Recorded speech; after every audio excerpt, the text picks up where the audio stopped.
আজকে দেখলাম একজন উন্মাদ হয়ে গিয়ে বলতেছে জামাতে ইসলামীর নারী কর্মীরা কোনো জায়গায় আসলে ওদের পোশাক খুলে ফেলবে, সে তার সহকর্মীদেরকে হুকুম দিচ্ছে। আরেক জায়গায় চাঁপাইনবাবগঞ্জে মেয়ে হয়ে একজন কথা বলেছে যে ওদের হেজাব এবং নেকাব খুলে ফেলবেন টান দিয়ে, ওদেরকে ধরে পুলিশের হাতে দিয়ে দিবেন। এর নাম গণতন্ত্র? নির্বাচনের আগেই যদি আপনি এটা করেন, নির্বাচনের পরে কি করবেন? একদিকে আপনি মাদের হাতে দিবেন ফ্যামিলি কার্ড, আর পাশাপাশি আপনার প্রতিপক্ষ হলে তার সেই মায়ের গায়ে দিবে আপনি হাত। ওই ফ্যামিলি কার্ড আর হাত দুইটা একসাথে চলবে না। যদি সত্যিই সম্মান দেখায় থাকেন তাহলে আগে আপনার মাকে সম্মান দেখান, এরপরে বাংলাদেশের প্রত্যেকটা নারীকে মায়ের মর্যাদায় সম্মান দেখান। মানুষ আপনাকে ভালোবাসবে, আপনাকে স্যালিউট দেবে। আমি বলে দিতে চাই, আমাদের জীবনের চেয়ে মায়েদের ইজ্জতের মূল্য আমাদের কাছে অনেক বেশি। আমি সাফ সারা বাংলাদেশের শান্তিকামী মুক্তি পাগল মানুষকে বলে দিতে চাই, বিশেষ করে যুবকদেরকে বলে দিতে চাই, কোনো মায়ের সাথে কেউ যদি এই ধরনের অসভ্য আচরণ করে, আপনারা আবার 24-এর মতো বিস্ফোরিত হবেন। বলবেন জীবন দিব কিন্তু মায়ের মর্যাদা দেব না, কাউকে না মায়ের মর্যাদা নিয়ে টান দিতে দেব না, জীবনের বিনিময়ে হলে মায়ের মর্যাদা রক্ষা করব। যারা মাদেরকে নিয়ে এইরকম অপমান করেন, এদেশের অর্ধেক হচ্ছেন আমাদের মায়ের সমাজ, তারা কিভাবে আশা করেন সেই মায়েরা তাদেরকে সমর্থন দেবে? আমরা দোয়া করি শুভ বুদ্ধির উদয় হোক। হ্যাঁ, মাদের ছাড়াও বিভিন্ন জায়গায় হচ্ছে। আজকেও ঢাকায় দেখেছেন কিছু একটা হয়েছে। প্রতিদিন বিভিন্ন জায়গায় অসহিষ্ণু এই কার্যক্রম চালানো হচ্ছে। কেন রে ভাই, এখন তো মাঘ মাস, এই শীতের দিনেই যদি মাথা এত গরম হয়, চৈত্র মাসে কি হবে? আপনার আদর্শ নিয়ে আপনি মাথা ঠান্ডা রেখে যান জনগণের কাছে, সুন্দর করে বুঝায় কথা বলেন, আপনাকে আমরা ওয়েলকাম করব। কিন্তু আপনি গায়ের জুড়ে সেই ফেসিবাদী কায়দায় আবার নির্বাচনকে চলে বলে কৌশলে নিজের ইচ্ছা মতো প্রভাবিত করবেন। এখনকার যুব সমাজ 24-এ চিৎকার দিয়ে ঘুমায় পড়ে না। যুবকদেরকে বলছেন তাদেরকে বেকার ভাতা দেবে, কে বলছে? তারা আপনার কাছে গিয়ে মিছিল করে, আপনাদের কাছে মিছিল করে বলছে যে আমরা বেকার ভাতা দেন। আমাদের যুবকদেরকে আমরা বেকার ভাতা দিয়ে অপমানিত করতে চাই না। আমাদের যুবক যুবতীদের প্রত্যেকের দুটি হাতকে আমরা দেশ গড়ার কারিগরের হাতে পরিণত করতে চাই এবং তাদের হাতে মর্যাদার কাজ তুলে দিতে চাই। তারা যেন মুখ ফুলিয়ে বলতে পারে, এদেশ আমার দেশ, আমি বাংলাদেশ, আমি বাংলাদেশের জন্য আমার দুই হাত দিয়ে অবদান রেখে চলবো। আমি হাত বাড়িয়ে কারো কাছ থেকে বেকার ভাতা নেব না। যুবকরা মন খারাপ করেছেন? আপনারা কি বেকার ভাতা চান না কাজ চান? আলহামদুলিল্লাহ, আপনারা কাজ চান, আপনাদেরকে মোবারকবাদ।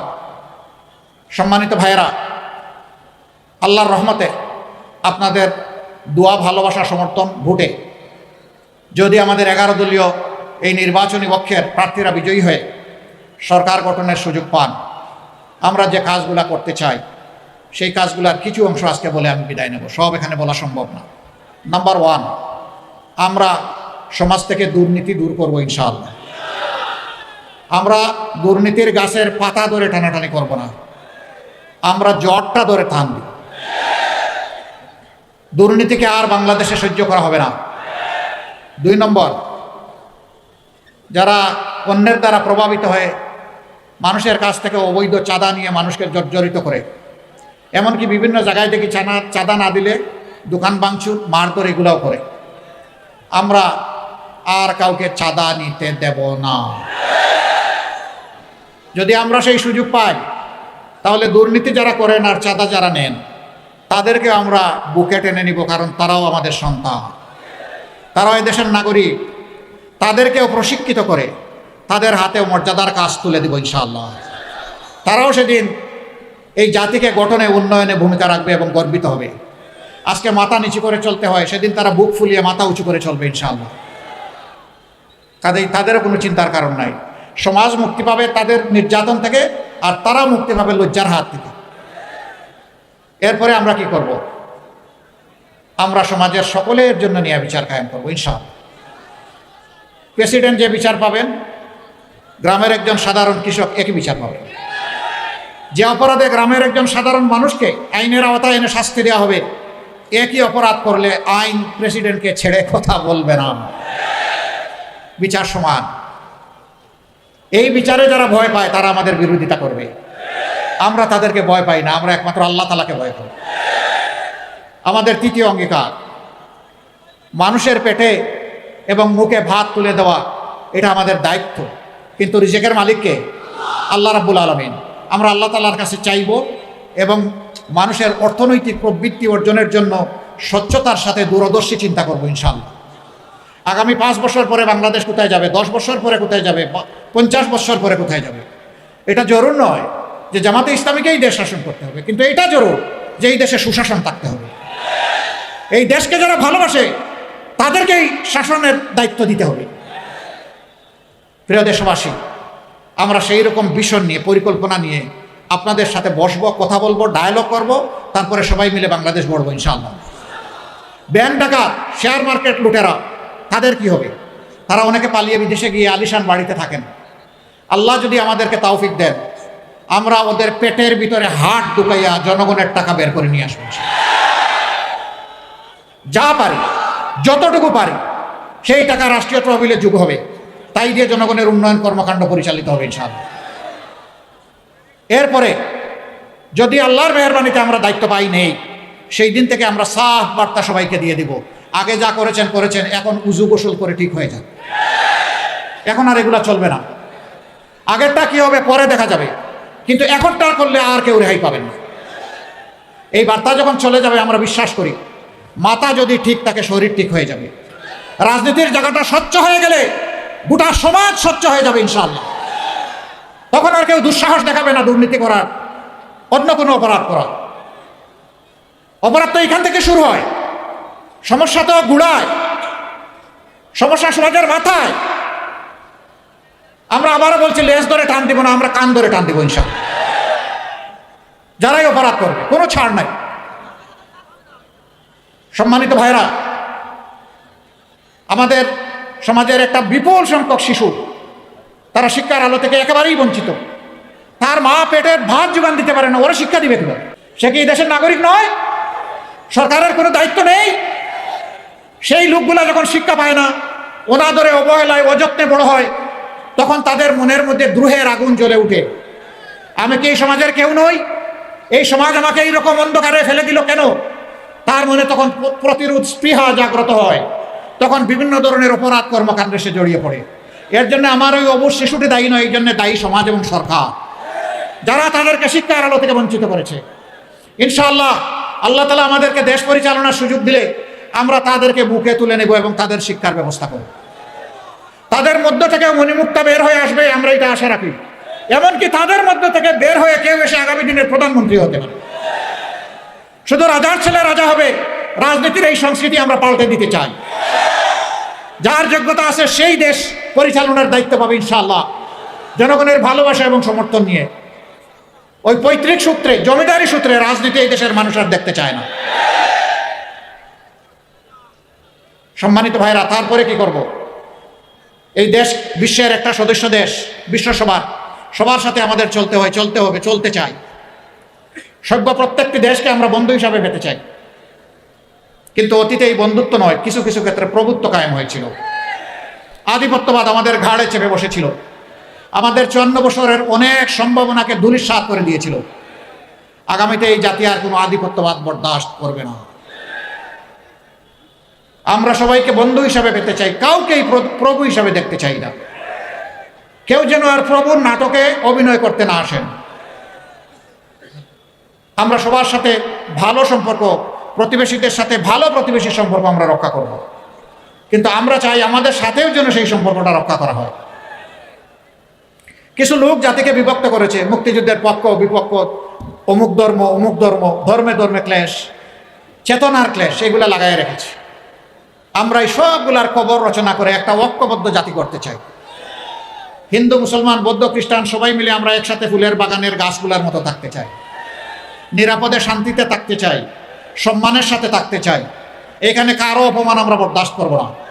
ধর্মের ভিত্তিতে কারো মূল্যায়ন হবে না। নাগরিকত্ব, দেশপ্রেম এবং তার যোগ্যতার ভিত্তিতে তার মূল্যায়ন হবে ইনশাআল্লাহ। সম্মানিত ভাইয়েরা,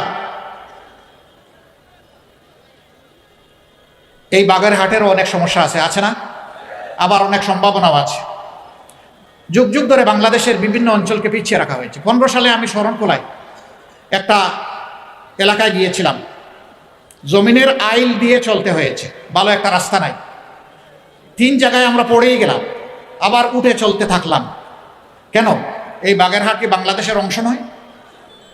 হ্যাঁ, উন্নয়নে যারা অবদান রেখেছেন আমরা তাদেরকে ধন্যবাদ জানাই, আবার উন্নয়ন করতে গিয়ে যারা ডাকাতি করেছেন তাদেরকে ধন্যবাদ জানাইতে পারবো না। জনগণের টাকা নিয়ে যারা নিজেদের পকেট বাড়ি করেছেন, সিঙ্গাপুর বানিয়েছেন আর কানাডায় বেগমপাড়া গড়ে তুলেছেন, আমরা তাদেরকে ধন্যবাদ জানাতে পারবো না। ধন্যবাদ জানাবো সততার সাথে, দক্ষতার সাথে এই জাতির খেদমত করে, বাগেরহাটবাসীর খেদমত করে যারা গিয়েছেন, অবশ্যই তাদেরকে ধন্যবাদ।